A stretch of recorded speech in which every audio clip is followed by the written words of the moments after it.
Alright, today we're going to be talking about Chapter 7, Lesson 4. This is all about subtracting linear expressions. So, just like when we are doing adding linear expressions, what we can do is we can combine like terms. The only difference is we're going to be subtracting them instead of adding them.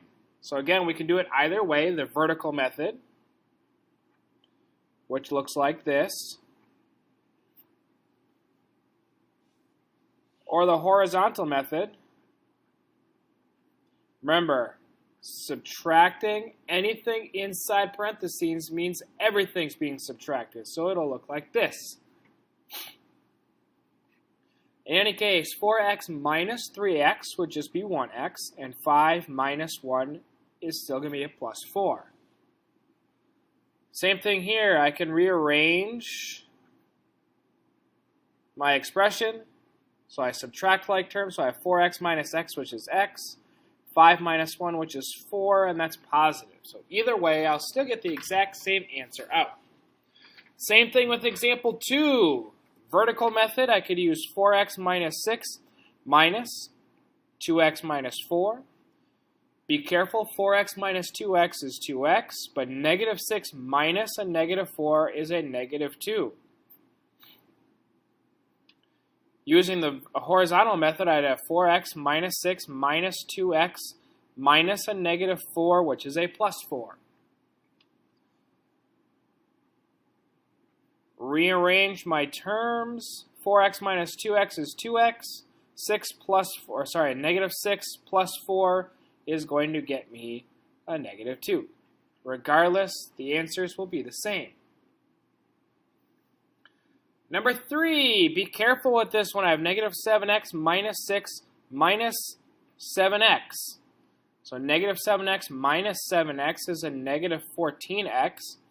And then I have a negative 6 minus 0, and that would still just be negative 6. Same thing if I use the horizontal method. I'd have 7x minus 6 minus 7x. Rearrange like terms. A negative 7x minus 7x is again negative 14x and minus 6.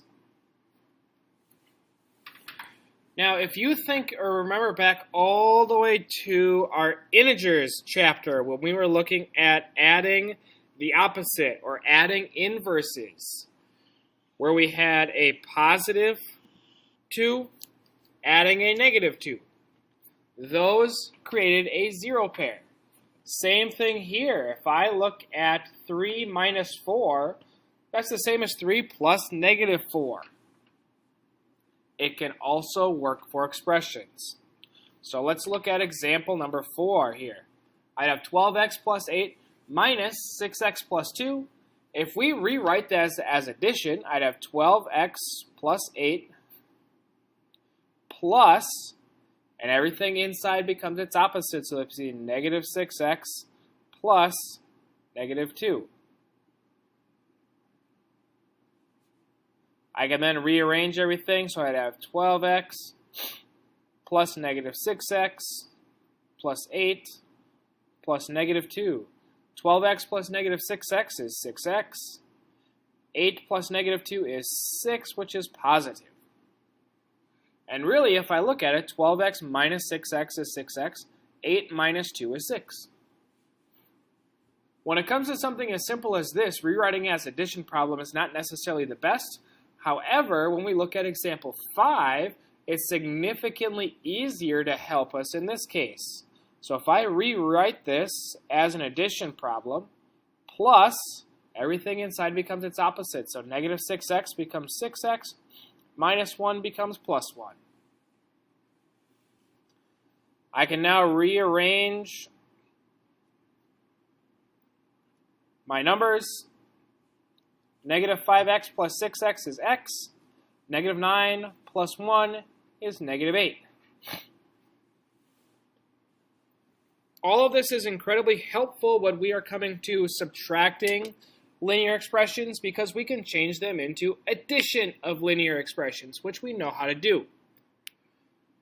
Alright, so this is the end of lesson 4. If you have any questions, please let me know. Otherwise, we are now at the end.